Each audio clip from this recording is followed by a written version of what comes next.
soal yang renang. Sebenarnya Dante itu seperti misalnya pihak papa bilang dia nggak suka, tapi pihak kamu sendiri bilang dia suka. Dari sekolah pun bilang tidak. Ada trauma gitu. Ada trauma ya.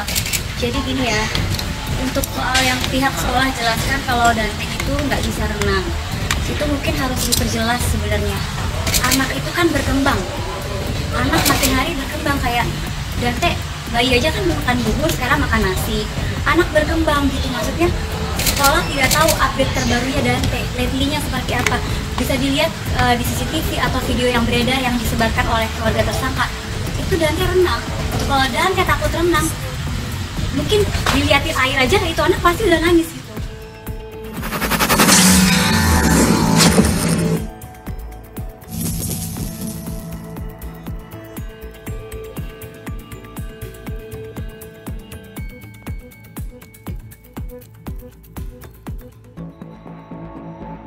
Kematian Raden Andante Halif Pramudityo atau Dante 6, yang diduga terjadi lantaran ditenggelamkan di kolam renang di kawasan Duren Sawit, Jakarta Timur, rupanya masih menyisakan teka-teki. Bahkan tak sedikit netizen yang menduga bahwa Tamara Tiasmara selaku ibu dari Dante, terlibat dalam kasus kematian putranya. Bukan tanpa sebab, dugaan tersebut muncul. Pasalnya, 5 hari sebelum kejadian, Tamara Tiasmara sempat melakukan survei ke lokasi Dante dan tersangka Yuda Arfandi alias Sia berenang bersama. Sebagai ibu, Tamara mengatakan bahwa keputusannya melakukan survei bukan tanpa alasan. Pasalnya ia cukup khawatir dengan keselamatan putranya. Apalagi lokasi kolam renang itu berada di komplek perumahan. Sehingga ia merasa perlu untuk melakukan survei terlebih dahulu, sebelum anaknya berenang. Saya sudah pernah jelaskan soal itu. Saya nggak tahu, saya memang orangnya begitu. Jangankan kolam renang, Dante mau jalan sama teman-temannya, ibu-ibu sekolahnya saya bilang jangan dulu, kayak gimana playgroundnya apalagi ini, tegas Tamara Tiasmara saat ditemui di Polda Metro Jaya, Senin, 19 Februari 2024. Banyak yang bilang lihat aja di Google, ini kolam renang bukan waterboom dan di Google sama nggak, kondisi lokasinya, sambungnya. Setelah dilakukan survei, Tamara mengaku menemukan bahwa kolam tempat Dante berenang awalnya memang sempat kotor, karena belum dikuras oleh pihak pengelola. Namun setelah sempat ditanya, pihak pengelola berjanji akan mengurasnya, sebelum kedatangan Dante bersamanya. Ternyata pas saya datang airnya hijau. Akhirnya salah satu staf saya tanya di situ, oh airnya mau dikuras Bu, jadi airnya agak kotor, nanti kami kuras, ungkap Tamara. Tak cuma itu, mantan istri Angger Dimas ini menyebut jika ia memang memiliki kebiasaan untuk selalu melakukan survei terlebih dahulu. Terutama sebelum mengambil sebuah keputusan. Saya sudah sering melakukan survei terlebih tempat belum saya kunjungi. Entah itu kolam renang, apapun itu, beber Tamara. Jangankan itu sebelum makan-makan nih, sebelum acara saya pasti survei dulu tempatnya, tandasnya. Pihak Tamara Tiasmara memutuskan untuk menghadirkan Ristia Aryuni yang merupakan ibu dari sang artis sekaligus Nemek Sri Mendiang Dante untuk memberikan keterangan di Polda Metro Jaya. Kehadiran Ristia sendiri untuk memperjuangkan keadilan bagi cucunya yang meninggal dunia akibat tenggelam di kolam renang di kawasan Duren Sawit, Jakarta Timur pada 27 Januari 2024.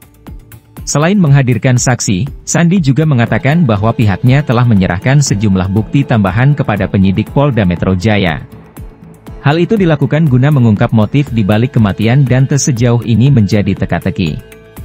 Intinya hari ini acaranya seperti itu, kemudian juga ada beberapa bukti yang kami tambahkan, ada beberapa. Kami sudah sampaikan itu aja hari ini untuk pemeriksaan, ujar Sandi, saat ditemui di Polda Metro Jaya, Senin, 19 Februari 2024. Saat disinggung soal bukti-bukti apa saja yang diserahkan pihaknya ke polisi, Sandi tampak enggan berkomentar banyak. Ia hanya menyebut bahwa bukti-bukti yang disampaikannya tentunya berkaitan dengan kasus kematian dan tengah diusut penyidik Polda Metro Jaya. Ia adalah kami tidak boleh menyampaikan tapi intinya keterkaitan dengan case yang lagi berjalan, tuturnya. Sementara itu, pemeriksaan tambahan yang dilakukan Tamara dan ibundanya terpaksa harus ditunda hingga Rabu, 21 Februari mendatang. Pasalnya, keduanya telah diperiksa sejak pukul 11 waktu Indonesia Barat. Karena hari sudah lanjut mau malam, kemungkinan hari Rabu akan diperiksa tambahan untuk di BAP lebih lanjut di hari Rabu, beber Sandi Arifin. Diketahui, sampai saat ini sudah ada 23 orang saksi yang diperiksa oleh pihak kepolisian terkait kasus kematian Dante.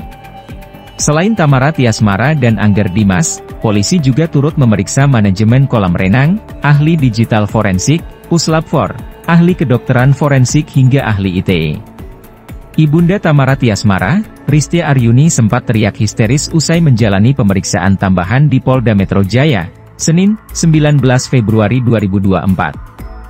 Diketahui, Tamara diperiksa terkait kematian Raden Andante Halif Pramudityo atau Dante, 6, di kolam renang di kawasan Duren Sawit, Jakarta Timur pada 27 Januari 2024. Teriakan histeris bukan tanpa alasan, Ibunda Tamara mengaku kecewa, anaknya kerap menjadi bahan hujatan netizen. "Gak nak kamu tuh dihujat nak? Kamu dihujat mama gak terima? Kamu sudah kehilangan anak tahu nggak? Dia itu udah kehilangan anak tapi masih kalian hujat semua," ujar Ristia Aryuni usai menjalani pemeriksaan di Polda Metro Jaya, Senin, 19 Februari 2024. "Kenapa kalian begitu? Dia ini udah terpukul, saya sudah hancur, dia kehilangan anak, saya kehilangan cucu," sambungnya. Tamara Tiasmara menegaskan, keputusan menitipkan anaknya, dikarenakan percaya dengan Yuda Arfandi alias Ya, kini ditetapkan sebagai tersangka. Menurutnya, Dante telah berenang sekali bersama Ya sehingga ia merasa nyaman ketika dititipkan kepada kekasihnya tersebut. "Saya tuh percaya sama dia, kalau nggak percaya nggak mungkin saya titipin. Bahkan dia pun minta ke saya untuk jadi bapak," sambung. "Jadi percaya sama dia, sudah 2 kali loh dia berenang, saya kasih ke dia dan saya lihat videonya," jelas Tamara. Diberitakan sebelumnya, putra Tamara Tiasmara, Raden Andante Halif Pramudityo atau Dante, meninggal dunia diduga karena tenggelam di kolam renang pada 27 Januari 2024. Pria berinisial Ya, kekasih Tamara ditangkap di Pondok Kelapa, Jakarta Timur pada Jumat, 9 Februari 2024, pukul 9 waktu Indonesia Barat. Ya juga sudah dijadikan tersangka atas kasus meninggalnya anak Tamara. Ia ditangkap dan ditetapkan sebagai tersangka berdasarkan hasil pemeriksaan digital forensik rekaman kamera CCTV di kolam renang, hasil autopsi jenazah korban, dan keterangan saksi. Atas perbuatannya itu ia telah ditetapkan sebagai tersangka dan ditahan di rutan Polda Metro Jaya. Dia dijerat pasal UU Perlindungan Anak dan atau pasal 340 KUHP dan atau pasal 338 KUHP dan atau pasal 359 KUHP. Tamara Tiasmara kembali menyambangi Polda Metro Jaya pada Senin, 19 Februari 2024. Kehadiran mantan istri Angger Dimas itu diketahui berhubungan dengan tes kejiwaan yang sebelumnya sempat tertunda karena mengalami kelelahan. Berdasarkan pantauan di lokasi, Tamara Tiasmara tiba sekitar pukul 11.10 WIB mengenakan sueater berwarna hitam dan didampingi oleh kuasa hukumnya, Neo Sandi Purba. Sayangnya Tamara enggan memberikan statement apapun, lalu menuju ruangan penyidik untuk memberikan keterangan tambahan.